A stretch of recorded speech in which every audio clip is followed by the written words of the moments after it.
الرحمن الرحیم۔ السلام علیکم ورحمۃ اللہ وبرکاتہ۔ کیسے ہیں میرے دوستو، پیارے محترم بزرگوں؟ سب خیر و عافیت میں انشاءاللہ تعالی، اللہ کی جا سے امید ہے خیر و عافیت میں ہوں گے۔ اور سب کیا حال ہے؟ خیریت ہیں؟ اچھا، گزارش یہ ہے کہ کیا باتیں ہمارے دوست جو ویورز ہیں وہ بھی کم ہو رہے ہیں، دیکھنے والے بھی کم ہو رہے ہیں، سننے والے بھی کم ہو رہے ہیں۔ میرے دوستو، اللہ کے دین سے دور کرنے والے، اللہ کے پیغام سے دور کرنے والے شیاطین مسلسل یہ کام پہ لگے ہوئے ہیں، اس لیے بھی دور کرتے ہیں۔ تو اللہ کے واسطے دنیاوی معاملات سننے کے بجائے اللہ کے دین کا پیغام، علماء اکرام کا پیغام یہ ضرور سنا کریں، دیکھا کریں، یہ آپ کے دونوں جہاں کے لیے بہتر ہے۔ اور دیکھیں، ہمارے حضرت مولانا سعد صاحب دعا کی جو اسباب بتاتے ہیں ان پہ بھی غور کریں تاکہ ہمیں دونوں جہاں میں ان کا بدلہ مل سکے۔ ان پہ ضرور غور کریں میرے بھائیوں، میرے دوستوں، کہ علماء اکرام کیا کہتے ہیں۔ یہ بسم اللہ الرحمن الرحیم۔ جو اسباب کے راستے اللہ سے لیتے ہیں ان کو صرف دنیا میں ملے گا، آخرت میں کوئی حصہ نہیں ہے۔ آخرت میں ان کے لیے کوئی حصہ نہیں ہے۔ جو اسباب کے راستے سے لیتے ہیں اللہ ان کو دنیا میں دے کر نمٹائیں گے، آخرت میں کوئی حصہ نہیں ہوگا۔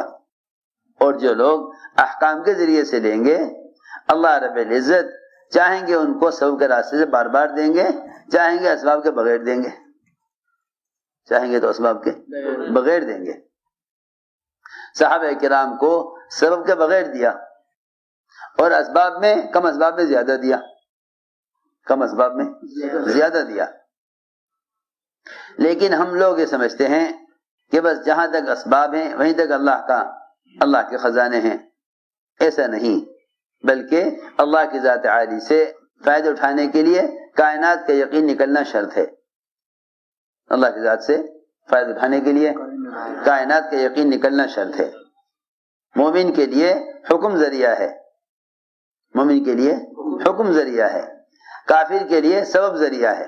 یہ فرق ہے، کافر کے لیے سبب ذریعہ ہے، مومن کے لیے حکم ذریعہ ہے۔ وہ جس سبب میں بھی ہو حکم کو اصل سمجھے، وہ جس سبب میں بھی ہو حکم کو اصل سمجھے۔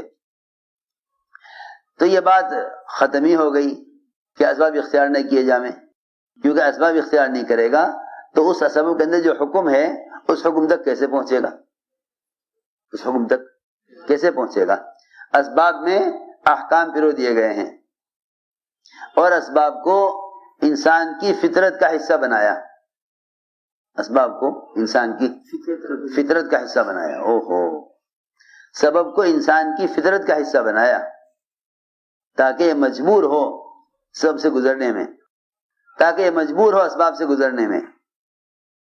لیکن سبب پر کوئی وعدہ نہیں کیا، نہ حاجت کے پورا کرنے کا، نہ حاجت کے پورا کرنے کا کوئی وعدہ نہیں کیا، حاجت کے پورا کرنے کا کوئی وعدہ نہیں کیا، لیکن سبب کا انسان کو سبب کے استعمال کرنے پر مجبور کیا ہے۔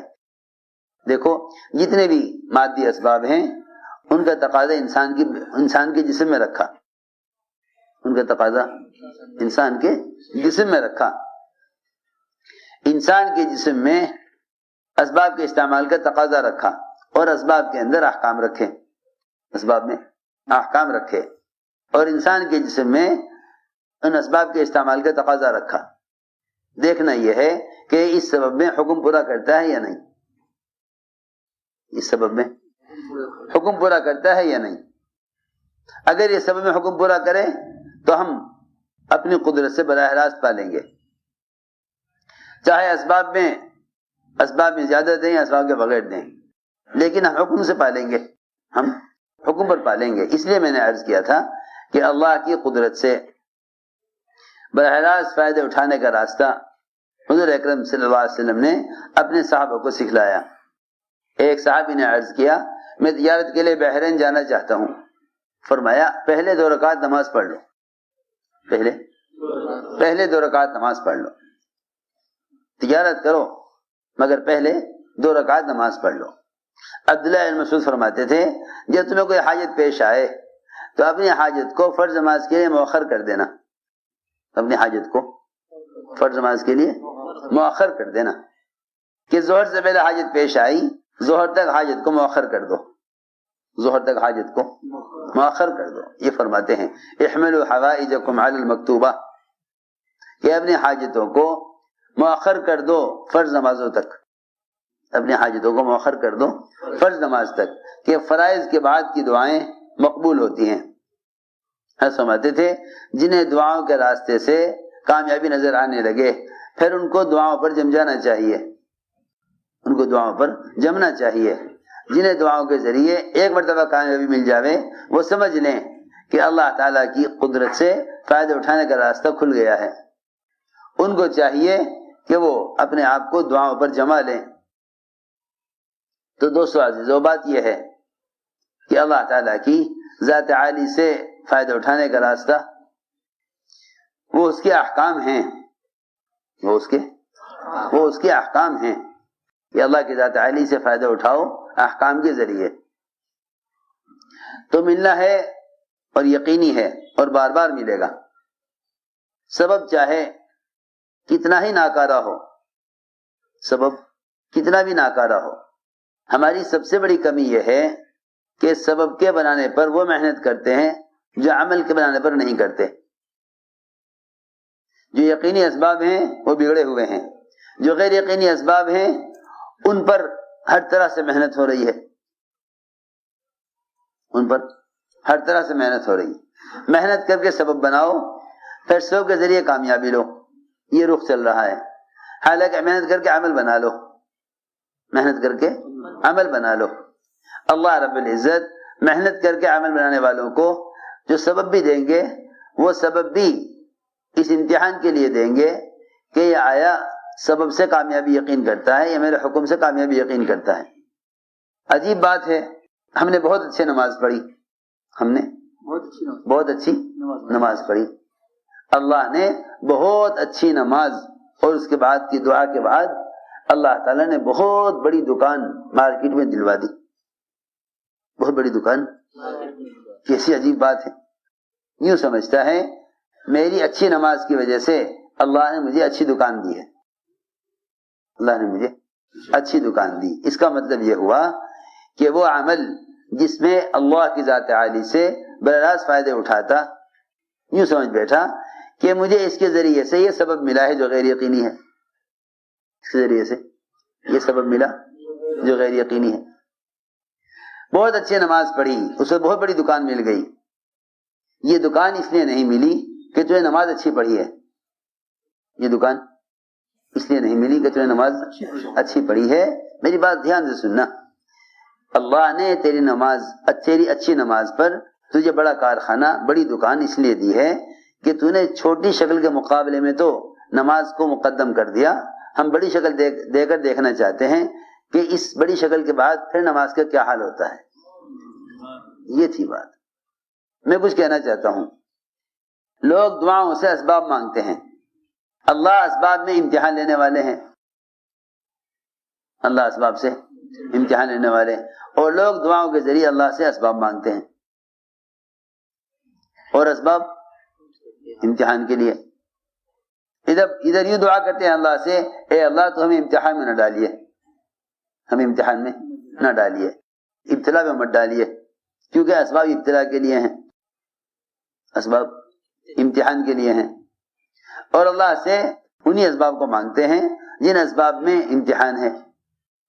تو جب بہت اچھی نماز پڑھی اس کے بعد دکان آئی تو یہ سمجھتا ہے یہ میری اچھی نماز کی برکت ہے کہ مجھے دکان بڑی مل گئی، یہ میری اچھی نماز کی برکت ہے کہ مجھے دکان اچھی مل گئی، بڑی مل گئی، یہ میری اچھی نماز کی برکت ہے کہ کارخانہ بڑا مل گیا۔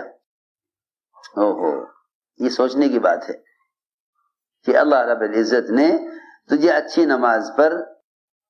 اللہ نے اچھی نماز پر بڑی شکل سبب کی اس لیے دی ہے کہ چھوٹی شکل کے مقابلے میں تو تو نے نماز اچھی پڑھ لی۔ دیکھنا یہ ہے کہ اگر بڑی شکل آ جائے نماز کے مقابلے میں تو پھر تیری نماز کا کیا حال رہتا ہے، کیونکہ ابراہیم علیہ السلام کے سامنے جتنی بھی شکلیں آئیں سب چھوٹی تھی، اگرچہ وہ زمانے کے اعتبار سے بڑی تھی۔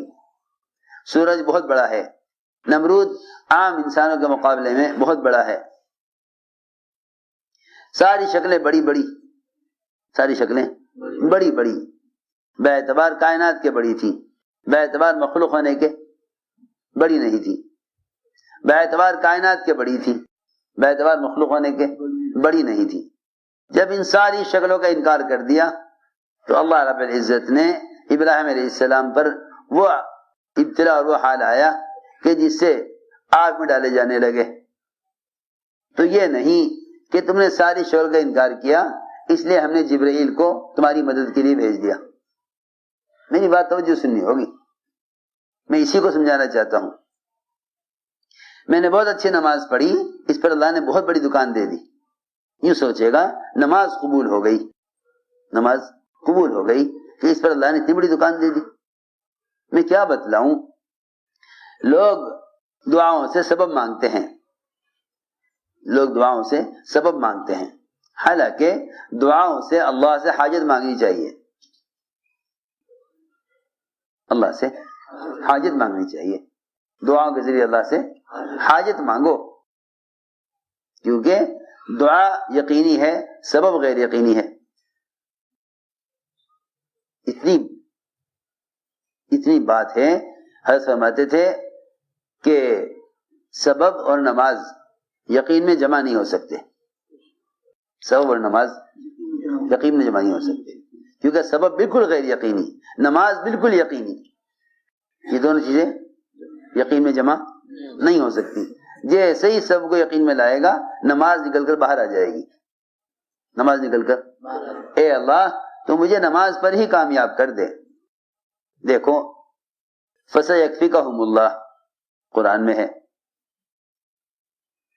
دعاؤں میں ہے اللہم اکفناہم بما شئت، اللہم اکفناہم بما شئت.